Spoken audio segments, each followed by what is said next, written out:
নমস্কার বন্ধুরা, astro connection YouTube চ্যানেলে আপনাদেরকে অনেক অনেক স্বাগত জানাই। আপনাদের মধ্যে অনেকেই ব্যবসা করে লস খেয়ে বসে আছেন এবং আপনারা অনেকেই ভাবেন যে কেন আমি লস খেলাম। কারণ আপনি যে ব্যবসায় করুন সেই ব্যবসাতে যেখানেই হাত লাগাচ্ছেন ব্যবসায় সেখানে কিন্তু লস গেন করছেন, মানে লস খাচ্ছেন। আলটিমেট আপনার ঋণের বোঝা কিন্তু বেড়ে যাচ্ছে এই লস খাওয়ার জন্য।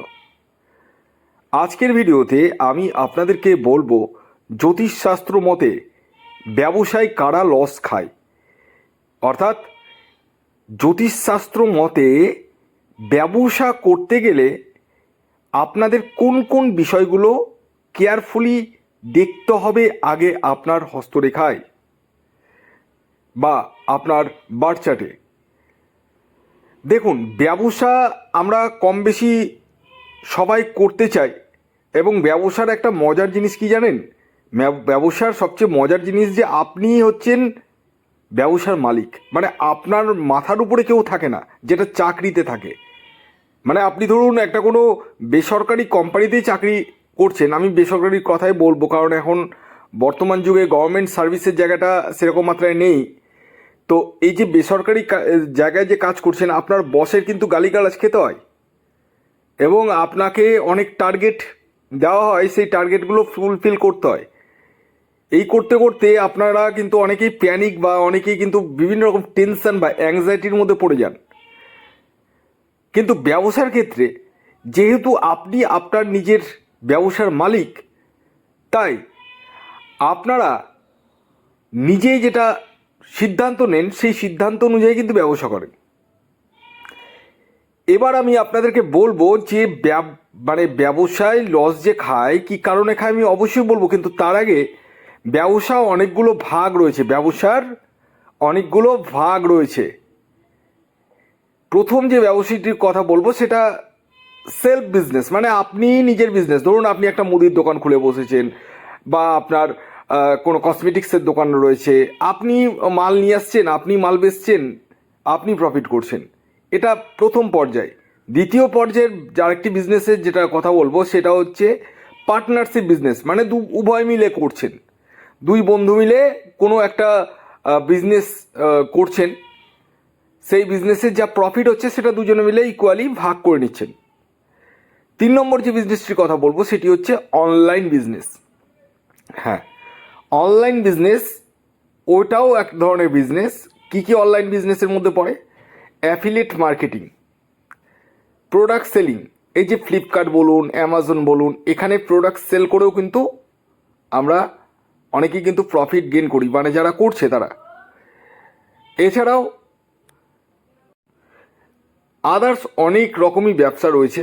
তো আমি মূল বিষয়টি বলি যে প্রতিটা ব্যবসা মানে যে ব্যবসায় করেন, আপনি অনলাইন করেন কি অফলাইন করেন, যে ব্যবসায় করেন, মূলত মেন যে কারক গ্রহকে দেখতে হয় সেটি হচ্ছে বুধ। হ্যাঁ, বুধ গ্রহ, হ্যাঁ, যেটাকে বাল্য গ্রহ বলা হয়।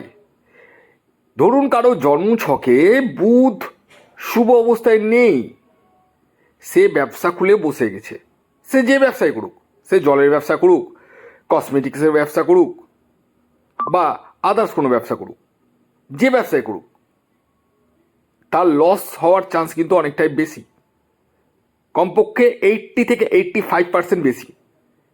আর এই 80 থেকে 85%কে আরও বাড়িয়ে দেয় চন্দ্র। যদি আপনার বুধের সাথে চন্দ্র অ্যাফ্লেক্টেড হয়, মানে চন্দ্রও খারাপ রয়েছে, বুধও খারাপ রয়েছে, দুটোই খারাপ, তার মানে ওটা 99.99% কিন্তু যে ব্যবসায় করুন লসের চান্স বেশি। বেসিক্যালি আমি দেখেছি যাদের 2-এর ডেট 2, 11, 20, 29, এর মধ্যে 2-এর ডেট 2 এবং 20, এই দুটো ডেটে যদি কেউ ব্যবসা করে তাদের ব্যবসা কিন্তু সেরকম গেইন করে না। 11 ডেটে মোটামুটি করে। এবং এই যে বেসিক্যালি 2-এর ডেটে যারা জন্ম তাদের ক্ষেত্রে কিন্তু বেসিক্যালি চাকরিটাই বেস্ট, বা সেলফ প্রফেশন বলতে পারেন, সেটাও কিন্তু ভালো। এই যে বুধ এবং চন্দ্র এই দুটি যে মেন গ্রহ রয়েছে, এই গ্রহগুলো যদি খারাপ থাকে তাহলে কিন্তু আপনার ব্যবসা যত বড়ই আপনি ইনভেস্ট করুন, প্রথম প্রথম ভালো চললেও দিনের পর দিন আস্তে আস্তে ফল ডাউন করবেই করবে। খুব দায়িত্ব নিয়ে বলছি। তো এর জন্য আপনাদেরকে নিজস্ব জন্মছকটি বিচার বিশ্লেষণ করে নিতে হবে কোনো দক্ষ জ্যোতিষীর সাথে। যারা আমার সাথে যোগাযোগ করবো ভাবছেন তারা 7586072999 এই নাম্বারে যোগাযোগ করতে পারেন। আপনারা আপনাদের বার্থ চার্ট